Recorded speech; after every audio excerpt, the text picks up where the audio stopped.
Oui, bonjour à tous et bienvenue dans la chaîne Moirec, Moisson et Récolte. J'espère que vous allez bien et que vraiment tout se passe pour le mieux pour vous. Euh, voilà, excusez-moi aussi hein, si vous entendez les bruits de voiture parce que je suis en route dans ma voiture.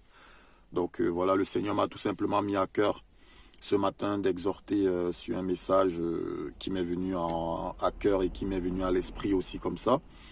Parce que, vous savez, en tant que chrétien, il suffit de se référer aux Saintes Écritures et d'examiner sa vie pour essayer de comprendre quel est le caractère, quelle est l'attitude à adopter en tant que chrétien et aussi quel est notre vécu dans le monde de l'assemblée, des assemblées. Je dirais des assemblées, pas de l'église, mais des assemblées. Voilà, déjà aussi pour toujours signaler que je ne vais pas cesser de dire que Yeshua, Jésus-Christ, se tient vraiment à la porte et que nous devons vraiment reprendre les choses en main. Quand je dis reprendre, c'est que dans le corps de Christ, il y a beaucoup de relâchement. Nous relâchons déjà dans notre foi, nous relâchons aussi dans nos affaires de tous les jours. Le simple fait de sortir de chez soi et d'aller au travail, de rentrer à la maison, on perd déjà de l'énergie, on est fatigué, on perd de la concentration sur certaines choses parce que une fois qu'on arrive à la maison, du retour du travail, on a encore les pensées du travail, les pensées avec ce qu'on a vécu avec les collègues, que ce soit bon ou mauvais, on a toujours les affaires du quotidien au travail. Donc c'est vraiment pour nous encourager à être vraiment disciplinés, à reprendre, c'est ça que je disais, reprendre nos choses en main, c'est vraiment de travailler dessus, c'est-à-dire d'avoir cette capacité de centrer ses pensées sur Christ le matin, de sortir pour travailler, de garder ses pensées qu'on a vécues avec le Seigneur dans la prière et dans la lecture et la méditation de la parole le matin avant de sortir, et de rentrer malgré la fatigue. Le Seigneur, il nous connaît mieux que nous. Donc, de rentrer et d'avoir cette capacité d'être concentré pour prendre ce temps de méditer encore avec le Seigneur, de prier. Donc, c'est pas toujours facile, c'est pas toujours évident parce que nous sommes des humains, on se fatigue, on oublie, on se déconcentre facilement et on rentre aussi facilement dans la distraction. Donc, cette distraction, en fait, aussi, euh, le corps de Christ connaît cette distraction, pas seulement due aux affaires de ce monde, mais aussi même entre nous. Donc, c'est vraiment pour qu'on s'encourage les uns les autres de faire attention dans notre tenue, que ce soit dehors, à la maison, dans les réseaux sociaux. Apprenons aussi parfois un peu la discrétion. Soyons parfois aussi un peu discrets. Apprenons à s'écarter. Apprenons à éviter d'être vus, que ce soit dehors, que ce soit même dans les réseaux, surtout dans les réseaux sociaux. Faisons vraiment très attention. Le Seigneur, dans les évangiles, se retirait. Il se retirait, il allait dans les montagnes. Ça pouvait arriver qu'un jour qu'on ne le voit pas. Ça pouvait arriver que 2 jours on ne le voit pas. Jésus finit de donner à manger dans Jean 5. Jésus finit de donner à manger. Jean 5 ou Jean 6. Il finit de donner à manger aux populations. 5000 hommes, sans compter les femmes et les enfants.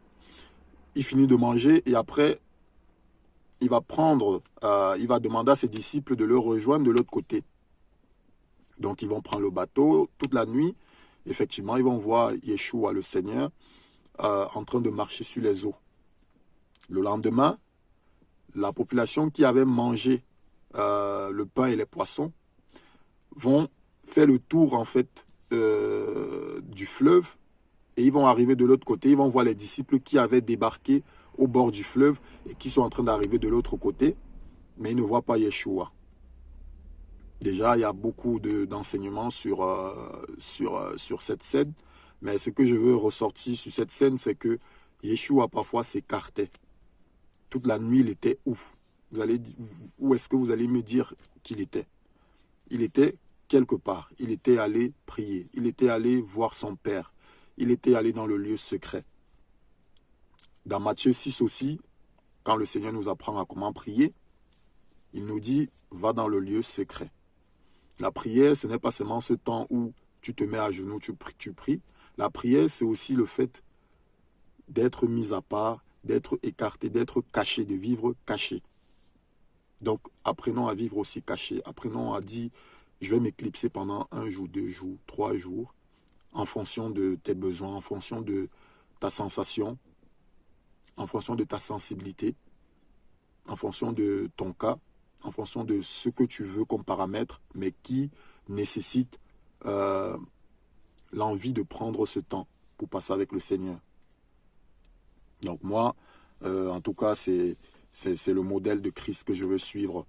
Jésus qui pouvait se mettre à part, aller dans la montagne, passer toute la nuit, ne revenir qu'une autre fois. Il était seul. Il était seul. Ça arrivait qu'il prenait avec lui 1 ou 2 disciples, mais il était seul en général. Donc c'est vraiment pour nous encourager aussi, nous chrétiens, à apprendre à s'éclipser des réseaux sociaux. Parce que beaucoup de personnes s'expriment beaucoup dans les réseaux sociaux, et je pense que ça devient un peu de la distraction. Et on se sent obligé d'être là pour s'exprimer. Pour s'exprimer, il faut que je sois là, en fait. Il faut que je sois dans les réseaux sociaux pour que je m'exprime. Ça peut arriver qu'on soit dehors aussi et qu'on se montre trop. Ça dépend de sa tenue. Ça dépend de ce que tu as dans le cœur. Donc, moi, ma prière vraiment pour vous, en commençant par moi-même, c'est vraiment d'apprendre à vivre caché. Parce que les temps dans lesquels nous sommes, on doit vraiment être caché. Pas caché pour se cacher, mais caché parce qu'on a besoin de ce temps avec le Seigneur. Caché parce qu'on a besoin de ce temps. On a besoin de s'examiner. On peut avoir été converti pendant 10 ans, mais parce qu'on ne s'est pas caché, on n'a pas compris quelle est la tenue que je dois avoir devant le Seigneur. Je peux même être connu. Je peux beaucoup évangéliser. Je peux beaucoup servir Dieu. Je peux donner à manger. Je peux aller dans les hôpitaux, prier pour des gens. Je peux faire ceci et là. Mais si je n'ai pas ce temps où j'apprends à me mettre à part parce que le Seigneur m'a dit, mets-toi à part, prie, examine ta vie, corrige ça, améliore ceci, continue à avancer dans la sainteté. Il y a des choses en fait qu'on va louper dans notre relation avec le Seigneur, dans la grâce qu'on pouvait bénéficier avec le Seigneur. Donc, j'ai même commencé ce message sans intituler le thème, mais si vous voulez, ce que j'avais dans le cœur, c'était juste d'apprendre à vivre caché, tout simplement. Apprenons à vivre caché afin de vivre l'intimité avec le Seigneur. Les temps dans lesquels nous vivons sont tellement troubles et ça peut facilement nous plonger dans la discrétion, dans la distraction, tant pour moi. La distraction, c'est un moyen très efficace pour l'ennemi de perdre les chrétiens, pour que les chrétiens perdent la foi. Jésus disait, beaucoup de personnes viendront en mon nom, mais ne les suivez pas. Faites attention, dans Marc 13, beaucoup de personnes viendront en mon nom, mais ne soyez pas troublés. Ne soyez pas dupes, parce que beaucoup vont tomber. Et c'est ce que nous voyons aujourd'hui dans les réseaux sociaux, en l'occurrence. C'est le principal moyen par lequel le diable plonge les chrétiens dans la distraction. Même si tu fais les choses pour le Seigneur, oui, fais-le sagement, mais apprends à te mettre à part, à t'éclipser. Jean-Baptiste disait que je puisse me rabaisser et qu'il soit élevé. Que je me rabaisse, que je sois petit, le plus petit qu'il faut, afin qu'il soit vu. Donc voilà mes frères et sœurs, je ne vais pas aller plus loin dans cette petite exhortation. Apprenons à vivre caché. Et les temps dans lesquels nous sommes nécessitent vraiment ça. Ce n'est pas pour rien que le Seigneur a même permis au gouvernement, même si c'est le plan de l'ennemi, le Seigneur permet ça pour que l'Église puisse avoir ce temps seul et à arrêter la distraction de toujours chercher à savoir quand est-ce que le gouvernement va permettre que nous puissions aller à l'église le dimanche parce que je me sens trop seul chez moi. Mais les gens n'ont pas compris, les chrétiens n'ont pas compris. Je ne suis pas contre le fait qu'on doit se rassembler, que ce soit même par visio, que ce soit par quel moyen, même physiquement. Je ne suis pas contre ça. Tant que le gouvernement le permet, faisons-le.